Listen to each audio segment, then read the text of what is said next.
No te creerás lo que pusieron en la boca de Jesús antes de morir. No fue agua, no fue vino, fue un objeto usado en el Imperio Romano. Se llamaba xylospongium, un utensilio utilizado en letrinas públicas para la higiene íntima. Consistía en una vara de madera con una esponja que, tras su uso, se colocaba en un balde con vinagre como sistema rudimentario de limpieza. Los soldados no actuaron por bondad. ¿Sabías que pudo tratarse de un acto de burla y humillación? Para un judío observante de la Torá, el contacto con desechos humanos generaba impureza ritual según la ley. Al acercar un objeto asociado a la inmundicia, la intención no habría sido hidratar al crucificado, sino humillarlo públicamente. En este documental de El Sabio Investiga, nos sumergiremos en el siglo I y en el contexto histórico y arqueológico. Analizaremos los hallazgos en las cloacas de Pompeya y el significado del hisopo mencionado en los evangelios, para comprender con mayor profundidad lo que ocurrió en la cruz. Antes de continuar y revelar los detalles históricos de lo que ocurrió en la cruz, hagamos que este mensaje llegue a millones. Si lo que Jesús soportó fue por amor, entonces no guardes silencio. Escribe en los comentarios: gracias, Jesús, por amarme. Que tu declaración sea un acto público de gratitud frente a la humillación que Él sufrió. Para entender lo que ocurrió en el Gólgota, debemos alejarnos de la cima del monte y entrar en el lugar más inesperado, los baños públicos de las legiones romanas. En el siglo I, la higiene era radicalmente distinta a la nuestra. Roma era famosa por sus acueductos, sus termas monumentales y sus sistemas de alcantarillado, pero su vida cotidiana ocultaba detalles que hoy nos causarían náuseas. En aquel tiempo, el papel higiénico, tal como lo conocemos, no existía. En su lugar, el Imperio Romano utilizaba un instrumento técnico llamado xylospongium, del griego xylon, madera, y spongos, esponja, también conocido en latín como tersorium. Consistía en una vara de madera de unos 20 o 30 centímetros a la que se ataba firmemente una esponja marina natural. Pero aquí está el dato que estremece la lógica y la dignidad humana. Ese objeto no era de uso personal. En los cuarteles militares, como la imponente fortaleza Antonia que custodiaba el templo de Jerusalén, las letrinas eran bancos de piedra con orificios donde los soldados se sentaban codo a codo, sin ningún tipo de privacidad. Frente a ellos, en el suelo, corría un pequeño canal de agua fresca. Allí, en un balde común lleno de agua salada o vinagre amargo, descansaba el xylospongium. Cuando un legionario terminaba sus necesidades, tomaba ese palo compartido, lo usaba para su higiene íntima y lo devolvía al balde para que el siguiente soldado hiciera exactamente lo mismo. Era el mayor foco de bacterias, parásitos y suciedad de la antigüedad. No era solo un objeto sucio, era el símbolo máximo de la degradación física. El filósofo Séneca, contemporáneo de Jesucristo y una de las mentes más brillantes de Roma, dejó un testimonio aterrador en su Epístola 70.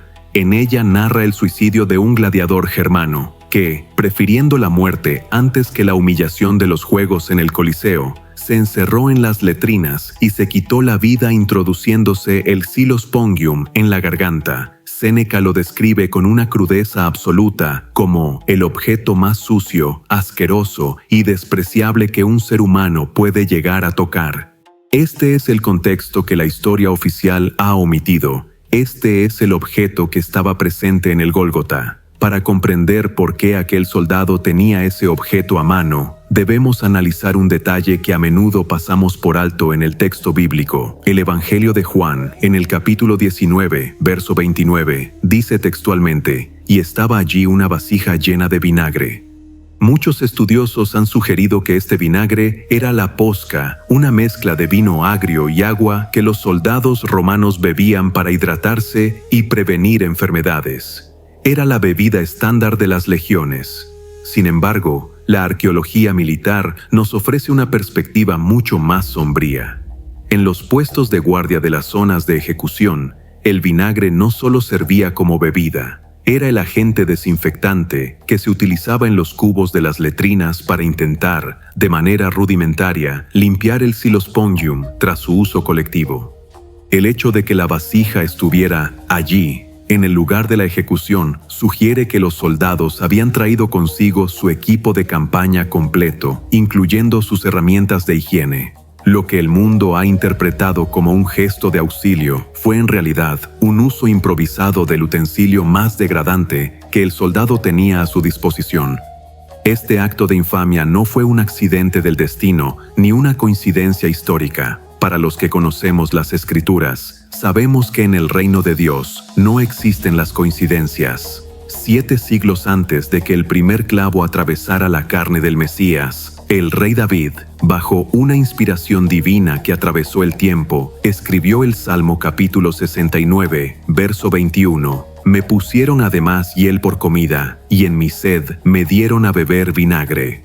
Este salmo no es solo una expresión de dolor poético, es una hoja de ruta mesiánica. David estaba describiendo una humillación que iba más allá de la sed física. La palabra hebrea para vinagre, en este contexto, sugiere algo agrio, podrido, algo que rechaza el paladar. Al utilizar este objeto en la cruz, el soldado romano, sin saberlo, estaba firmando el cumplimiento de una profecía que demostraba que Jesús era, efectivamente, el Cordero de Dios entregado desde antes de la fundación del mundo.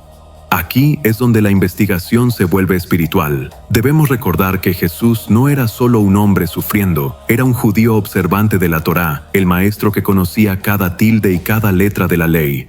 En el libro de Levítico, capítulo 5, y de manera más extensa en el capítulo 15, Dios entregó al pueblo de Israel leyes estrictas sobre la pureza ritual. Para un israelita, la santidad estaba ligada a la separación de lo inmundo. El contacto con excrementos, fluidos corporales o cualquier objeto que hubiera estado en contacto con la suciedad humana provocaba una impureza que descalificaba a la persona para entrar en el tabernáculo o el templo.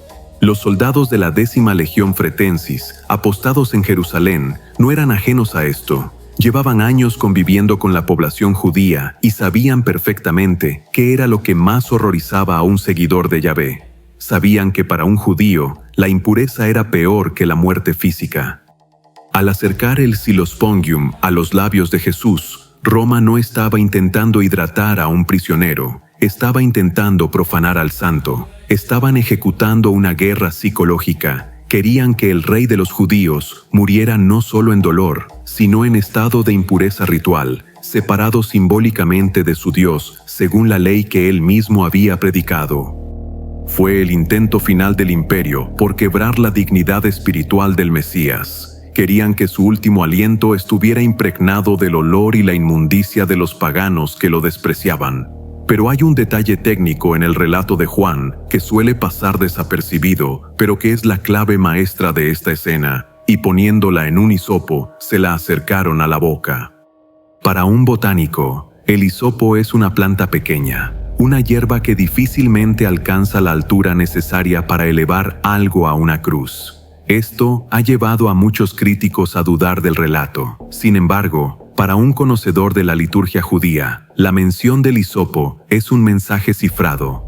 El hisopo era la planta utilizada en los ritos de purificación más importantes de Israel. Se usó para pintar los dinteles con la sangre del cordero en la noche del Éxodo. Se usaba para rociar el agua de la purificación sobre los leprosos. El rey David, en su momento de mayor arrepentimiento, clamó en el Salmo 51, verso 7, «Purifícame con hisopo, y seré limpio». ¿Ves la ironía macabra del soldado romano? El soldado toma el símbolo de la purificación, el hisopo, para sostener el símbolo de la máxima inmundicia, la esponja de letrina. Es una parodia satánica de la santidad. Roma estaba diciendo, aquí tienes tu purificación. Pero lo que ellos diseñaron como una burla, Dios lo transformó en un mensaje eterno. Jesús estaba absorbiendo la impureza de todo el género humano a través del mismo instrumento que simbolizaba nuestra limpieza. Para aquellos que todavía dudan de la crudeza de este relato, la ciencia tiene una respuesta contundente. Durante décadas, los escépticos argumentaron que los detalles de la crucifixión eran exageraciones de los primeros cristianos para generar lástima. Sin embargo, la arqueología del siglo XXI ha silenciado esas dudas en los lugares más inesperados. En las excavaciones de las ciudades de Pompeya y Herculano, sepultadas por el Vesubio en el año 79, apenas unas décadas después de la muerte de Jesús, se encontraron ejemplares casi intactos de estos Hylospongum. Al analizar los restos biológicos atrapados en la porosidad de las esponjas antiguas, los científicos encontraron huevos de parásitos intestinales y bacterias que confirmaron su uso en las letrinas colectivas.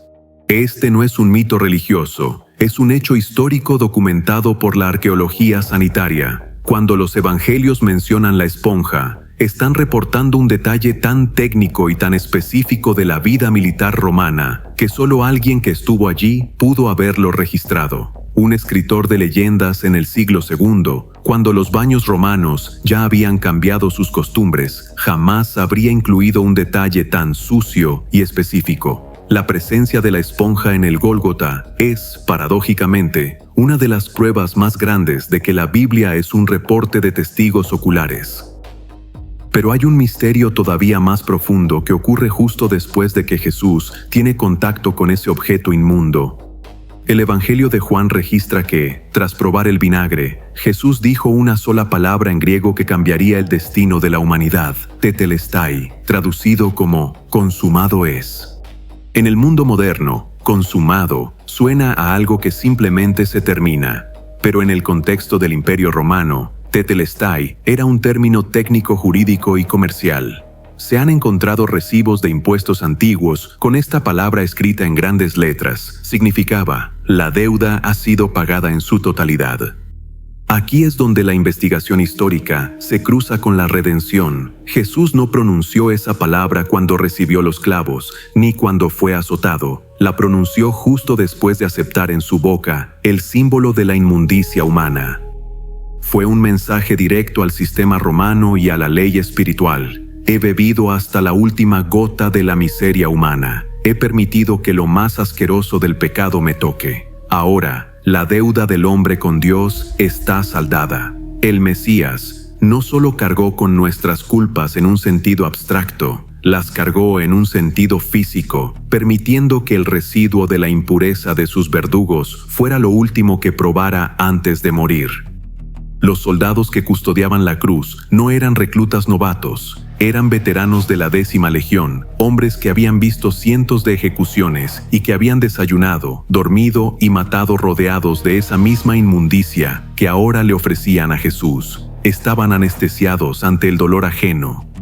Pero algo sucedió en ese instante, algo en la forma en que Jesús recibió el Hylospongum, sin maldecir, sin apartar el rostro, con una dignidad que superaba cualquier tortura. Terminó por quebrar la armadura psicológica del verdugo. El centurión, el hombre que había dado la orden de preparar el vinagre, el que supervisaba que cada clavo estuviera en su sitio, experimentó un colapso en sus convicciones. Al ver cómo el maestro absorbía la humillación final con una paz sobrenatural, este oficial romano, un pagano que adoraba al César y a los dioses de la guerra, se golpeó el pecho y declaró: verdaderamente, este hombre era el Hijo de Dios.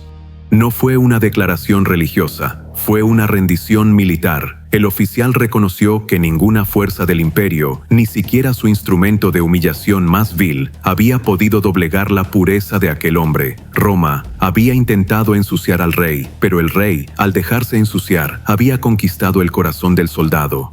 Hoy, cuando los arqueólogos caminan por las ruinas de las antiguas ciudades romanas y desentierran esos bancos de piedra perforados que servían de letrinas en los fuertes militares, la mayoría de los turistas pasan de largo. Ven piedras frías y canales de agua seca, sin imaginar que esos lugares guardan la conexión más cruda con el evento que dividió la historia en dos.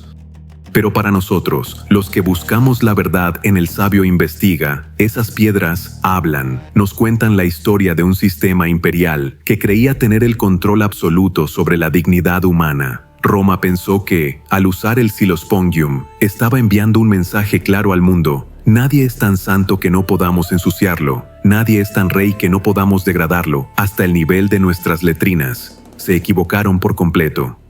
Esa esponja que hoy nos causa un rechazo natural y que la arqueología ha rescatado de las sombras es en realidad la prueba de una victoria sin precedentes. Es la firma de un hombre que no retrocedió ante la suciedad de nuestra condición humana. Al aceptar ese vinagre contaminado sobre una rama de hisopo, Jesús estaba realizando el acto de amor más radical de la eternidad. Estaba diciendo que no hay pecado demasiado oscuro, ni pasado demasiado sucio, ni herida demasiado profunda o asquerosa, que Él no esté dispuesto a tocar para restaurarla. Debemos entender algo fundamental. La ciencia y la arqueología no están aquí para destruir la fe, sino para darle una base sólida, real y profundamente humana.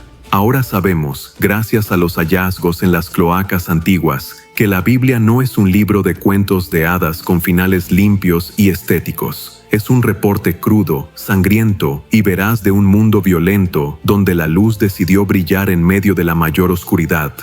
El protocolo de la infamia terminó aquel viernes de Pascua cuando el velo del templo se rasgó de arriba abajo. Roma puso la inmundicia en sus labios, pero de esos mismos labios brotó el perdón para sus verdugos. El eco de ese momento sigue transformando vidas hoy. Aquel soldado, cuya mano sostuvo el palo de la esponja, fue testigo de algo que ninguna legión en la historia pudo conquistar: la dignidad de un Dios que se hizo pequeño para entendernos y que se dejó ensuciar para poder limpiarnos a nosotros. Si hoy miras la cruz, ya no verás solo madera y clavos. Verás la valentía de aquel que bebió de nuestra propia amargura para darnos a probar su paz. La historia está escrita con sangre, pero también con detalles que a veces preferimos no mirar por ser demasiado crudos. Sin embargo, es en esos detalles, en la porosidad de una esponja de letrina y en el amargor de un vinagre compartido por soldados, donde encontramos la prueba más grande de un amor que no conoce límites ni tiene asco de nuestra humanidad. La pregunta que queda flotando en el aire después de esta investigación es para ti. Si Él aceptó lo más sucio del mundo por ti, ¿qué estás dispuesto a entregarle tú hoy? Este es tu canal, El Sabio Investiga. Nuestra misión es y será siempre desenterrar la verdad, por más incómoda o profunda que sea, porque entendemos que solo la verdad tiene el poder de hacernos libres.